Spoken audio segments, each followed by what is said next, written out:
자, 매주 화요일마다 경제 고민으로 답답한 속을 시원하게 해결해 주시는 마법 사이다. 우리 봉 언니 나오셨습니다. 안녕하세요. 안녕하세요. 마법사이다 봉선미입니다. 네. 자, 그러면 오늘 내용도 한번 시작을 해봐야죠. 어떤 알찬 내용으로 준비해 주셨습니까? 네, 요즘 정말 야속할 만큼 무더위가 길어지면서 당장 밥상에 오르는 채소며 과일이며 생활 물가가 높아진 지는 꽤 오래됐습니다. 맞아요. 고금리의 고물가의 이중고를 겪으면서 다들 참 힘든 생활을 하고 계신데요. 최근 은행권에서 주택담보대출 금리가 치솟으면서 보험사의 주택담보대출 금리가 은행보다 낮아지는 역전현상이 나타났습니다. 야, 이게 진짜 말이 됩니까? 은행권의 주택담보대출보다도 보험사의 주택담보대출 금리가 더 낮아졌다. 그러니까 제1금융권인 은행이잖아요. 은행의 담보대출 금리가 제2금융권보다 높다라는 거는 왠지 조정이 좀 필요하지 않습니까? 금융당국이 좀 개입을 해야 되지 않나 싶은데요. 네, 맞습니다. 올해 2분기 보험사 계약 대출이 전년 동기와 비교해서 1조 원 넘게 급증한 것으로 나타났습니다. 고금리 고물가 부담이 커지면서 제1금융권에서 돈을 빌리지 못한 서민층이 급전 마련을 위해 보험을 담보로 자금을 마련하려는 수요가 많아졌는데요. 26일 금융감독원이 공개한 보험사 대출 현황을 보면은요. 지난 6월 말 기준 보험 계약 대출은 70조 2천억 원으로 전년 동기 대비해 1조 3천억 원이나 증가를 했습니다. 이것도 참 심각한 문제인 것 같아요. 그러니까 내가 급전이 필요하고 목돈이 필요할 때 그동안 열심히 부어온 보험에 결국은 손을 대게 된다라는 건데 보험 계약 대출이 이렇게까지 증가하는 이유는 뭐라고 보십니까? 네, 보험 계약 대출이 타 대출에 비해서 접근성이 쉽기 때문일 텐데요. 계약한 보험을 해약을 할 때 받을 수 있는 해약 환급금의 총 액수에서 최대 95%까지 받을 수 있는 대출이고요. 또 까다로운 서류를 요구하는 은행권과는 달리 별도의 심사 없이 콜센터를 통한 전화 한 통으로 대출 심사가 끝나기 때문에 큰 어려움 없이 당장의 자금 숨통을 트일 수 있기 때문일 겁니다. 근데 이건 당연할 수밖에 없는 게요. 해약 환급금에서 95%까지 받을 수 있다. 그러니까 내가 결국은 돈을 못 갚으면 해약 환급금인 거잖아요. 그렇죠. 내 내가, 돈에서 그냥 차감이 되는 거죠. 그래요. 그러니까 네. 내가 맡겨놓은 돈에서 그것도 내가 만약에 예를 들어 100만 원씩 10달을 넣었어요. 그럼 1000만 원이잖아요. 근데 1000만 원 중에 95%도 아니고 내가 이 1000만 원을 해약했을 때 주는 돈의 95%예요. 맞습니다. 그럼 결국은 내가 돌려받아야 될 돈 중에서 준다는 거니까 이거는 뭐 내가 돈을 빌리는 것도 아니고 그냥 내가 받아야 될 돈이에요. 그죠? 맞습니다. 그 돈이 담보가 되는 거죠. 그렇죠. 사실 은행권을 넘어서면 대출 금리 자체가 높은데 결국은 이 높은 대출 금리를 이용하면서도 보험사의 대출을 이용할 수밖에 없다라는 게 참 씁쓸하네요. 맞습니다. 사실 이제 제1금융권 은행과 또 여타 제2금융권들의 대출금리는 당연히 차이가 났었는데요. 기존에는. 그렇죠. 그런데 최근 은행의 대출금리가 올라가면서 오히려 보험계약 대출금리보다도 더 높아진 거죠. 사실 지난달 기준 보험계약 대출의 평균금리는 4%에서 8% 수준이었거든요. 네. 다들 힘든 시기입니다. 우리 동키분들이 참 성실하게 열심히 생활하시는 분들이 대부분이신데 모든 게 좀 편안해지고 금리도 물가도 좀 안정을 찾고 우리 왜 다른 나라들 소식 전할 때 이제 많이 안정됐어요 이런 얘기들 많이 전하잖아요. 대한민국은 언제 안정되려나라는 그런 바람이 좀 생기네요. 기운들 내셨으면 좋겠고요. 네, 맞습니다. 특히 보험은 대표적인 가정의 고정 지출 금액이기 때문에요. 무엇보다도 적절한 점검을 통해서 보장 내용을 꼼꼼하게 따지고 설계해 보는 게 중요하다는 생각이고요. 무리하시면 안 되고요. 그렇습니다. 그러기 위해서는 내가 가입하고 있는 보험에 대해 정확하게 알고 있는지가 첫 단추가 될 거고요. 또 첫 단추를 끼우려면 관심과 실천이 필요하다는 말씀 드리고 싶습니다. 실제로 며칠 전에 그런 궁금증을 말씀 주신 분이 있으시거든요. 은퇴 후에 사업 자금이 좀 부족하다라고 하시면서 가지고 계신 보험을 정리해서 해지 환급금을 활용하고 싶다 하시는 분이 있으셨는데 이분도 그러면 보험 계약 대출을 하시면 되겠네요. 그런 방법도 있을 해지하는 수가 것보다는? 있죠. 그렇죠. 이제 사실 경기가 침체되면서 특히 자영업하시는 분들이 힘듦을 더 많이 호소들을 하고 계시거든요. 안타까울 때가 정말 많습니다. 그런데 사실 보험을 꼭 해지해야만 자금을 융통할 수 있는 건 아니거든요. 네, 저희가 늘 말씀을 드리지만 보험이라는 게 정리를 하고 나면은 내가 그동안 열심히 부었던 것이 혜택이 사라지는 거예요. 내가 받을 수 있는 보장이라는 것이 사라지는 거기 때문에 때문에 정리를 하면 끝입니다. 되돌릴 수가 없어요. 그래서 정리를 하지 않고 내가 급한 자금이 필요할 때는 활용할 수 있는 다양한 방법들이 있잖아요. 그걸 좀 정리해 주시면 좋을 것 네, 같아요. 물론 있습니다. 네. 중도 인출 기능과 납입 유예 기능을 활용하는 방법인데요. 중도 인출은 상품에 따라 물론 차이점이 있지만 해약 환급금 내에서 인출이 가능한 상품들이 있거든요. 그 중도 인출은 대출 개념이 아니기 때문에 다시 상환할 필요가 없겠고요. 대출 이자도 없습니다. 다만 인출 수수료가 있는데요. 네. 대부분 인출액의 0.2%나 2,000원 중에서 적은 금액을 인출 수수료로 요구하는 경우가 많기 때문에 1억 원을 인출해도 2,000원으로 가능하겠고요. 다만 내 통장에서 인출한 돈을 상황이 좋아져서 다시 넣으려면 추가 납입을 이용하는 방법이 있는데요. 회사와 상품별로 추가 납입의 한도가 또 기간이 정해져 있기 때문에 잘 살펴보셔야겠습니다. 그러니까 내가 1억을 뺐지만 1억을 다시 넣을 수 있는 곳도 있고 없는 곳도 있어서 그렇습니다. 네. 그걸 좀 알아두셔야 네. 된다. 납입 유예 기능도 활용할 수 있다라고 하셨는데 이건 뭔가요? 네, 연금 상품과 종신보험 상품 중 가입 후 일정 기간이 지나면 납입을 하지 않고도 보험이 유지되는 납입 유예 제도를 활용할 수 있는데요. 상품별로 세부적인 내용은 다르게 운영되기 때문에 역시 회사를 통해서 문의해 보시는 게 좋을 것 같습니다. 네. 납입 중지도 가능하니까 맞습니다. 일정 기간 동안 내가 네. 좀 어려울 것 같다라고 하면 일정 기간 동안 중지를 하는 것도 필요하고요. 내가 가지고 있는 보험 중에서 이렇게 해약 정리를 하지 않고 목돈을 활용할 수 있는 보험이 있는지 없는지 상품마다 다르다고 하시니까 네. 내 거 중에도 있나? 이거 어떻게 확인해요? 네, 대부분은 생명보험 회사에 가입하신 상품의 연금과 종신보험 등의 상품에서 중도 인출 기능을 활용할 수가 있는데요. 가입하고 계신 보험회사의 콜센터나 또 앱을 통해서 실시간 그 금액을 확인하실 수가 있습니다. 생명보험 상품에 가입하신 연금 그리고 종신보험에서 상품의 중도 인출 기능을 활용할 수가 있다라는 거. 내 것도 가능한가 좀 물어보고 싶다 하시는 분들은 전문가의 도움 요청하셔도 좋고요. 아니면 그것까지는 조금 민망해 하신다면 내가 가입한 보험회사의 콜센터로 연결을 하셔도 실시간으로 확인하실 수가 있다라고 하니까 한번 알아보시면 좋겠네요. 자, 봉선미 전문가께서 정리해 주신 방법을 통해서 어려운 시기 잘 이겨내셨으면 좋겠고요. 내가 어렵게 납입한 매달 허리띠 졸라가면서 납입한 금액이에요. 해지하지 마시고요. 정리하지 마십시오. 되돌릴 수가 없습니다. 자, 이번에는요. 우리 뽕언니 봉선미 전문가께서 직접 만나서 고민을 해결해 주신 분의 이야기를 들어보겠습니다. 이분은 어떤 고민이 있으셨는지 그리고 또 어떻게 고민을 해결하셨는지 한번 이야기를 들어볼 텐데요. 어떤 고민이셨을까요? 귀 기울여서 한번 들어보시죠. 안녕하세요. 저는 건설 현장에서 굴삭기를 운행하고 있는 50대 중반입니다. 오전에 항상 동키호테를 들으면서 일을 하다 보니 유익한 내용을 많이 들을 수 있는데요. 특히 오늘은 휴가를 맞아 집에서 듣다가 저도 도움을 받을 수 있을까 하는 마음으로 사연을 신청해 봅니다. 아내와 군대 간 아들 하나를 두고 있는 가장입니다. 70대인 아버님은 따로 사시면서 이발소를 운영하고 계십니다. 그런데 지난달에 갑자기 폐에 물이 차서 중환자실에 입원하게 되면서 몸을 살펴보게 되었습니다. 입원비가 3일 초와 4일째부터 지급된다고 해서 실제 크게 도움을 받지는 못했습니다. 첫날부터 보장되는 입원비도 있을까요? 그리고 저희 아내는 재작년에 수술하고 20일 가깝게 긴 시간 입원한 이력이 있는데 보험을 추가로 가입이 가능한지, 그리고 아들은 군대 가서 복무 중인데 역시 보험 가입이 되는지 궁금한 점이 많습니다. 다른 분들처럼 가족 전체 보험을 제대로 가입하고 있는 건지 상담을 받아보고 싶습니다. 현재 보험료는 저희 세 가족 80만 원 정도, 그리고 아버님은 25만 원 정도 당신께서 직접 내고 계십니다. 대단하시네요. 25만 원씩 매달 직접 또 내고 계시다고 하니까 진짜 대단하시다라는 생각이 들고요. 자, 오늘 사연 정리를 좀 해드리겠습니다. 50대 중반의 아드님께서 70대 아버님의 보험을 비롯해 가족들의 보험에 대해서 문의를 주셨어요.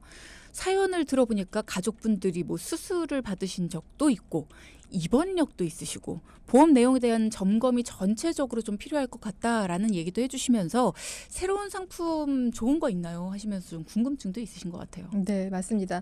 아버님은 따로 살고 계시지만 70이 넘은 연세에도 이발사로 일을 하고 계셨는데요. 정말 보기가 좋으시더라고요. 본인 일을 가지고 계시다 보니까 네.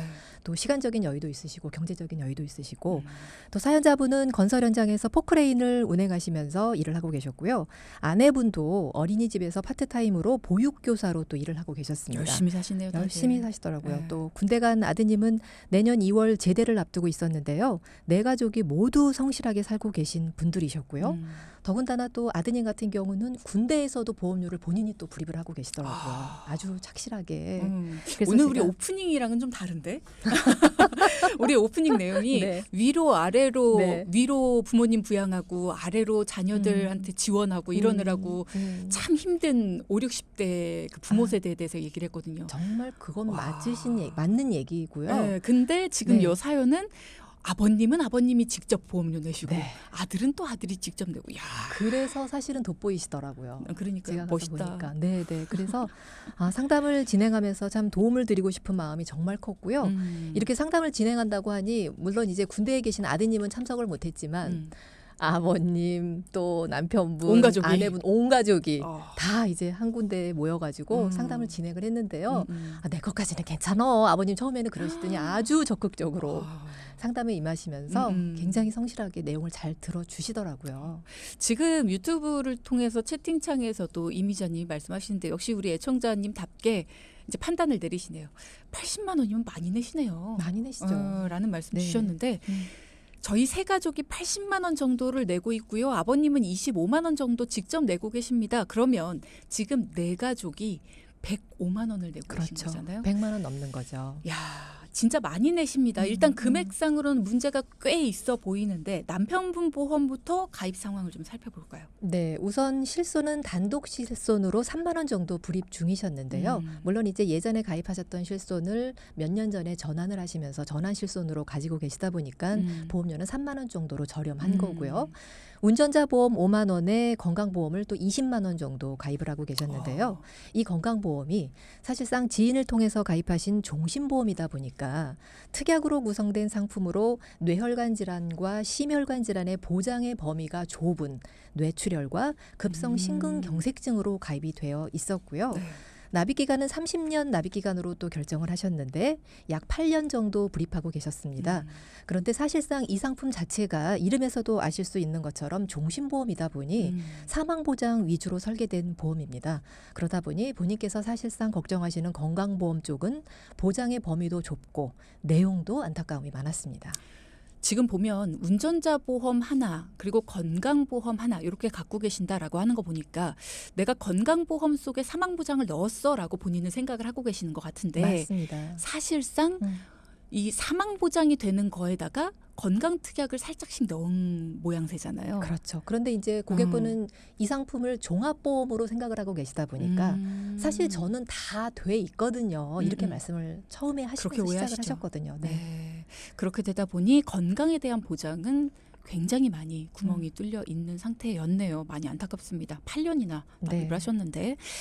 자, 그러면 아버님 보험의 보장 내용은 어땠습니까? 70대신데요. 네, 아버님은 실손 없이 건강보험 한 건에 25만 원 정도 불입을 하고 계셨는데요. 가입하신 지는 1년이 조금 넘었습니다. 네. 그런데 이제 가입하실 때 그 시점 근간에 1년 6개월 전에 폐에 물이 차서 치료를 받으시면서 보장에 대한 필요성을 느끼셨다고 하시더라고요. 그 전까지는 보험이 전혀 없었던 거죠.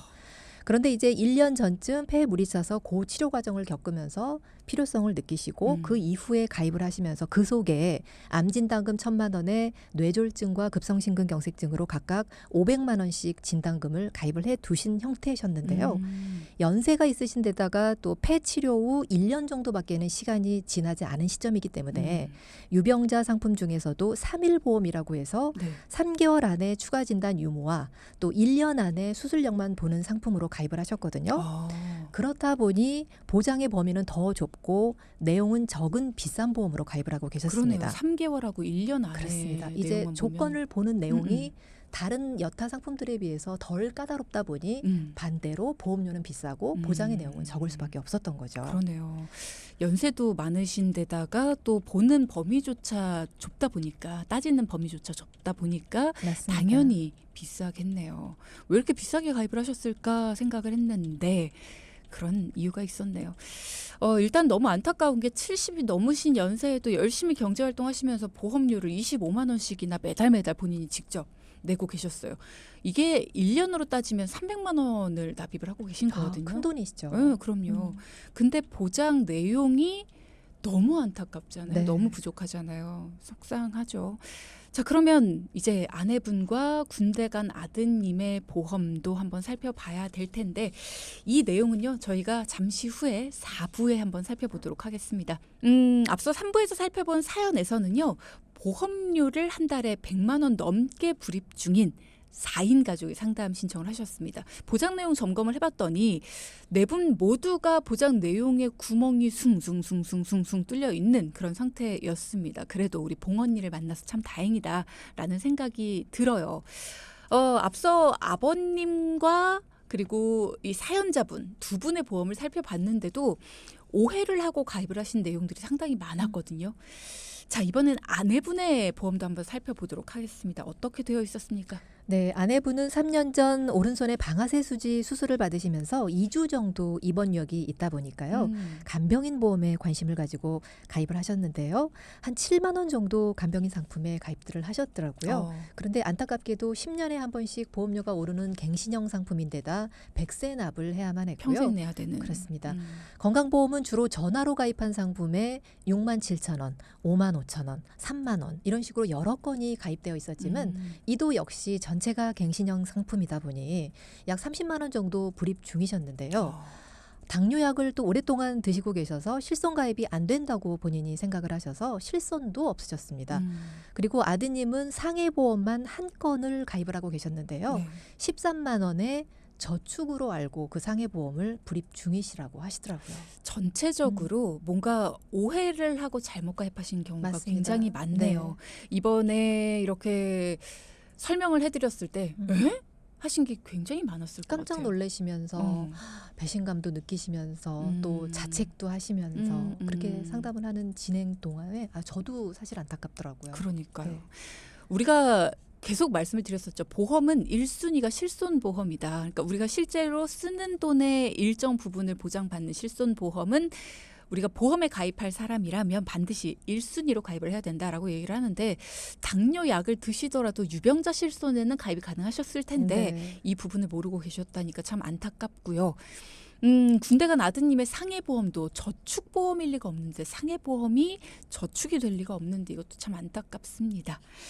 자, 그러면 아버님 보험부터 우리 70대 본인이 25만 원씩 내고 계시는 아버님의 보험부터 한번 보겠습니다. 어떻게 바뀌었습니까? 네, 우선 아버님은 실손보험이 없으신데요. 네. 사실상 유병자 실손도 사실은 약 드시고 계신 분들도 얼마든지 가능합니다. 다만 이제 세 가지를 지키셔야 되는데요. 325, 즉 3개월 내에 추가 진단이나 2년 안에 수술 그리고 5년 안에 암 진단 중 해당되는 부분이 있다 보니 실손 가입이 안 되셔서요. 건강보험의 진단금뿐만 아니라 수술비와 상급병원, 종합병원 입원비 그리고 간병인 보험 위주로 설계를 해드렸는데요. 앞서 사연자분께서 입원 첫날부터 입원비를 받을 수 있는 보험은 없냐고 물으셨었잖아요. 그래서 건강보험은 14만 원의 암 그리고 뇌혈관 질환, 심혈관 질환의 진단금과 수술비 그리고 상급병원 1인실 입원비가 하루에 60만 원씩 지급이 되는 상품이 있습니다.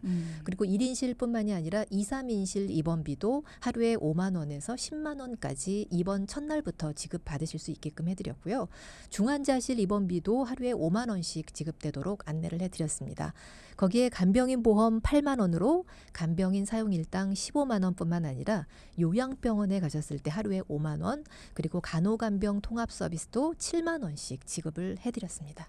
근데 우리가 어제도 이야기를 했는데 네.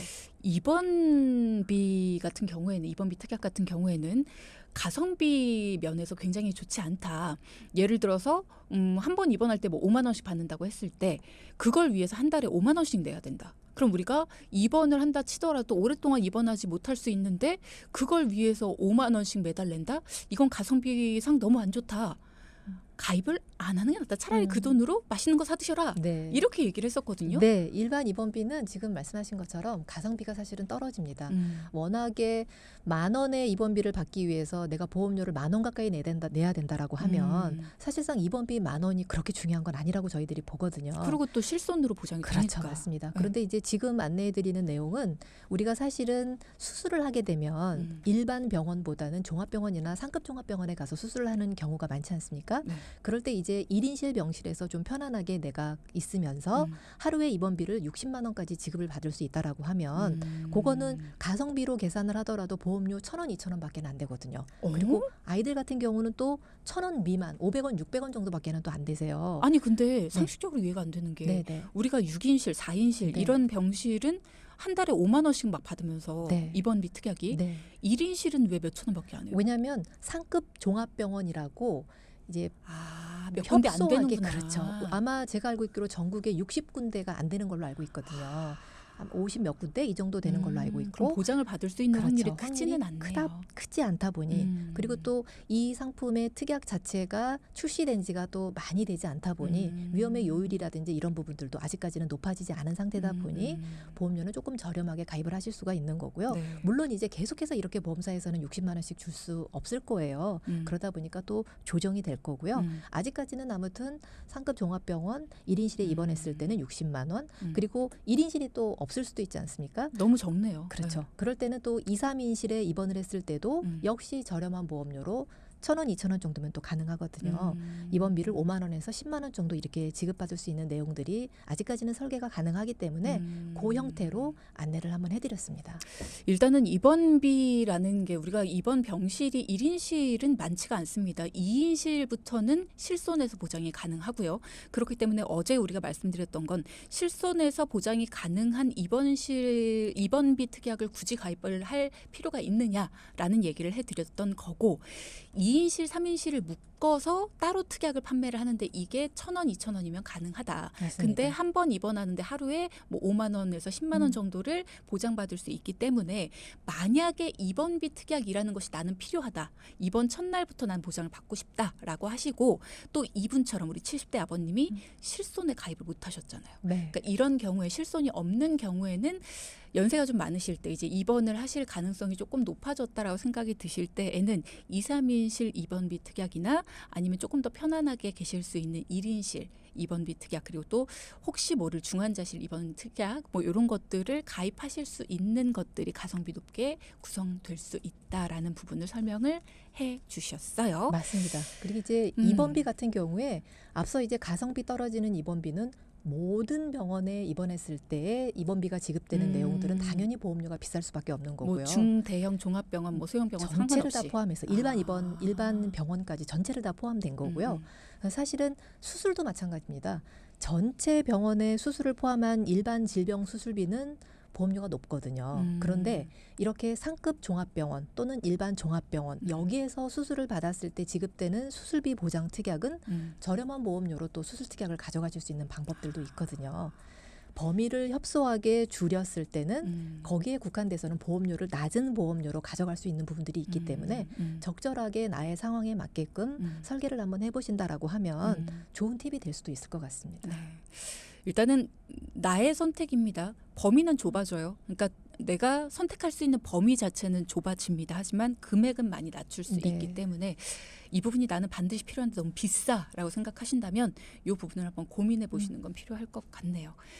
자, 그러면 70대 아버님은 지금 말씀 주신 걸로 보면은 간병인 보험 8만 원에 간병인 사용일당 15만 원 뭐 이런 게 다 가능하도록 해서 22만 원의 보험료로 네. 설계가 됐네요. 그죠? 네, 맞습니다. 네. 사연자분 부부는요? 네, 부부의 보험료와 자녀분의 보험료까지 약 80만 원 정도 불입 중이셨는데요. 맞아요. 남편분은 실손과 운전자 보험은 유지를 하면서요. 음. 갱신형인 건강보험을 비갱신형으로 입원비와 또 종합 암치료 보장 특약까지 함께 보장받을 수 있도록 16만 원에 설계를 해드렸고요.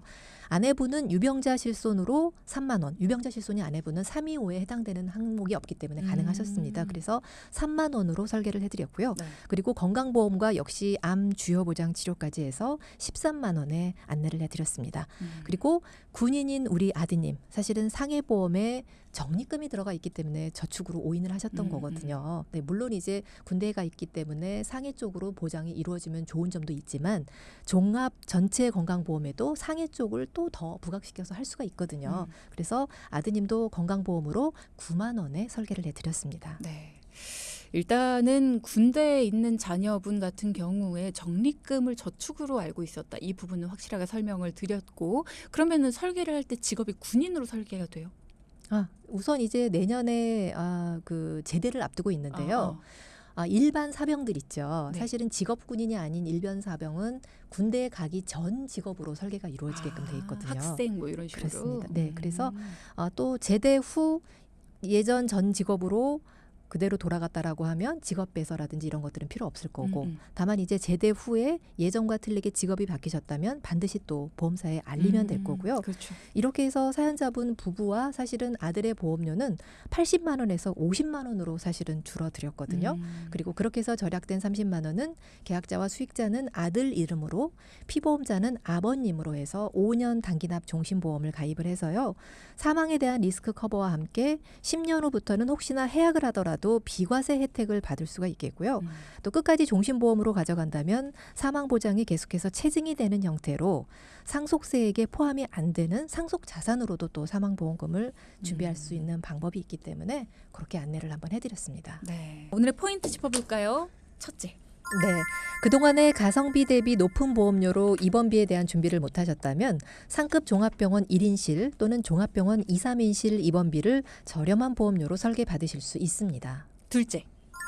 보험 리모델링을 통한 보험료 절감을 통해서 고정 지출을 줄이면서 잉여 자금을 활용할 수 있겠고요. 회사별로 심사 내용이 다소 틀리다 보니 다양한 내용들 비교해 보셔야겠습니다. 네, 방송 중에 상담해 드리는 내용은 청취자 여러분의 올바른 투자 판단을 위해 참고로 드리는 말씀입니다. 금융상품 가입이나 해지 같은 판단은 스스로의 책임으로 결정하셔야 한다는 점 꼭 기억하시기 바랍니다.